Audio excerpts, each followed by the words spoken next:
If you clicked on this video, that probably means you actually care about the Suburban Homestead channel. Now, you perhaps have been watching for years, or you just found out about the channel and for some reason you really connected with this different style of gardening show.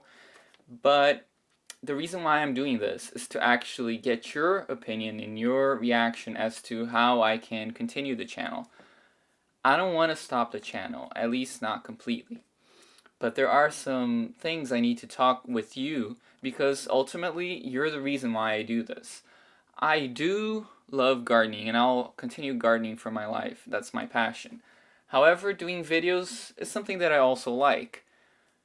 At the same time, I only do videos because there's an audience. I would not do a video for myself only. I could record things, write things for my own journal or for my own record keeping, but that's not why I do edited videos in this format that hopefully is pleasing to watch, that hopefully inspires you to garden. And I know it does because from my last freak out last year, or the year before actually, where I was thinking of seriously stopping the channel from the mere flood of responses, of support, of people actually showing how it changed their outlook in life and how it inspired them to continue gardening and how much the show meant to them. I knew I could not stop. I will continue doing the channel. I will continue doing videos, but the frequency as to how many videos I do and the complexity of the videos I make will depend ultimately on your support. First of all, I need to thank everyone, absolutely everyone, who has taken time from their lives to watch the ads on these videos. It makes a huge difference. And I also asked you guys for other types of ways of funding. I tried Patreon. I got some amazing people who signed up for Patreon. I got also the idea to use Etsy to sell some of my art, and that has worked well, really well. I was able to produce pieces to go into your garden, to go into your home, and by you buying those pieces, you're able to make me continue doing this channel. And that's the reason why last season I was able to produce more continuously. I was able to produce weekly from March or February up until June. I know that I wasn't able to post after June, and I did this as a strategy because I put all my effort in the beginning of the year. That's when most people are prone to watch gardening videos, and that's how the channel was able to grow better. After June, there's a steep natural decline in the interest in gardening, and that's natural. So I wasn't gonna burn myself out. I did have luck in one video that tons of vegetables growing in a tiny garden. That spearheaded the growth of the channel, and that has made all the difference as to why I'm continuing. Should I do videos only out of passion? The amount of passion projects I'm able to take on will depend on how much I'm able to support myself. Obviously, I don't work on YouTube by itself only. While I do get some revenue from YouTube and from Etsy sales, I actually have to work to support myself. Now, before I talk about strategies of how I can further support the channel financially, I want to talk about give you an idea of how much a video costs to produce. Now, a usual video, the ones I've done before, will take around 22 to 36 hours or more per video.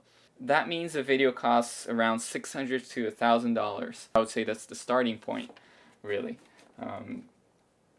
Now, obviously, I'm not necessarily expecting to get that, or I have not been getting that in return from the ads, or even if I put the Etsy sales and the Patreon together, it won't be able to cover all the videos I was able to do. The last video I did, the one about melons, the African melon, that I did first of all because I love the subject. I wanted to do it regardless if it was popular, if it wasn't, depending on the response I got or not. I wanted to tell a nice, well-rounded story that was engaging, that wasn't just about gardening. And actually by doing that, I found out I'm more interested in that. I'm more interested in the storytelling aspect. And I saw that a lot of people had great response through the comments, and that's the thing that keeps me doing these things, is the actual response from people more than the numbers. But when you write a comment, that justifies to me my effort, because it's an actual person, not just weird analytics. That video took me, I was trying to calculate because it was difficult. Just for filming, 12 hours is probably a good amount of time that it took me to get from growing the plant to all the B-roll that I had to shoot afterwards. It's around 12 hours. Plus 30 hours or more actually of script writing and researching. I did a lot of researching for that video because I wanted to know what I was talking about and be able to give more concrete information, both scientific as sociological, etc., and historical. Now, editing in motion graphics was more than 100 hours.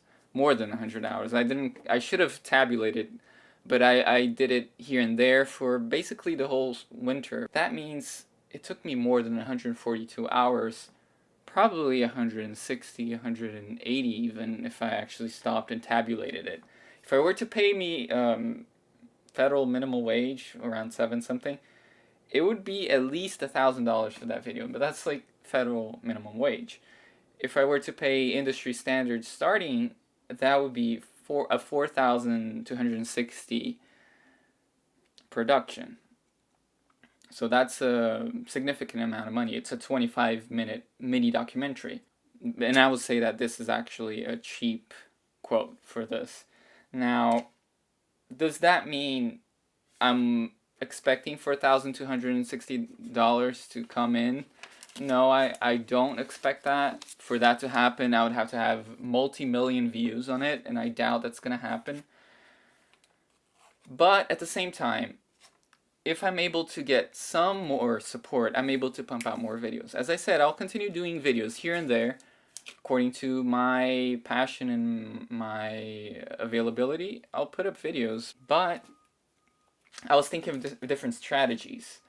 And I want your opinion on this. Write down in the comment what you think is an interesting strategy for me to get additional products that I can sell. Perhaps publishing a children's storybook. That was an idea I saw in the comments in the previous section. Even a story about a potential seed explorer going around the world. I thought there's a lot of potential in that, so I could develop a story from that. And if you believe in that, and you'll be able to support it by purchasing a children's storybook, tell me in the comment. I did some research. If I were to get 250 copies done, I'll probably have to sell it for like $15 to make it feasible for me, because the price of printing per copy goes way up. If I were to get 750 people to say, I support that, then the cost could go down. I could offer it even for $10 and more, even less, I suppose. But again, I do this because of passion. The amount I do and the quality I'm able to put out will depend on your support. I would love to take this channel towards the quality side and go more towards videos like my last one. I just like to put efforts and things that I'm able to look back on and say, you know what, I really like that. I'm proud of that piece, and I will watch it 10 years from here. I recorded things. I have a lot of footage. I just need to stop and edit. That takes a long time. Create the stories. So it all depends on your support. Thank you.